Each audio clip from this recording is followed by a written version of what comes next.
গত মাসে ইরানের প্রতিশোধমূলক হামলার পর কাতারে অবস্থিত মার্কিন আল উদেইদ মার্কিন বিমান ঘাঁটিতে উল্লেখযোগ্য ক্ষতির প্রমাণ মিলেছে নতুন স্যাটেলাইট ছবিতে।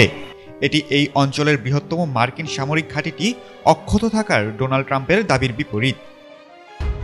শুক্রবার অ্যাসোসিয়েট প্রেসের বিশ্লেষণ করা ছবিতে দেখা গেছে, ইরানের হামলা মার্কিনদের নিরাপদ যোগাযোগের জন্য ব্যবহৃত একটি জিওডেসিক গম্বুজ আবাসন সরঞ্জামকে আঘাত করেছে। অনুসন্ধানে বলা হয়েছে, স্যাটেলাইট ছবিগুলোতে 23 জুন সকালে জিওডেসিক গম্বুজটি অক্ষত অবস্থায় দেখানো হয়, কিন্তু 25 জুনের পরবর্তী চিত্রগুলোতে গম্বুজটি সম্পূর্ণ অদৃশ্য দেখা যায়। দৃশ্যমান পোড়াচিহ্ন এবং সংলগ্ন একটি ভবনের কিছু ক্ষতিও হয়েছে।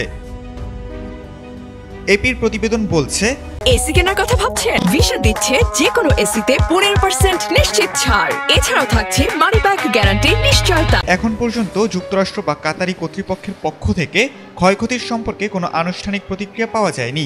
উভয় সরকারের পক্ষ থেকে ঘটনাটি প্রকাশ্যে স্বীকারও করা হয়নি।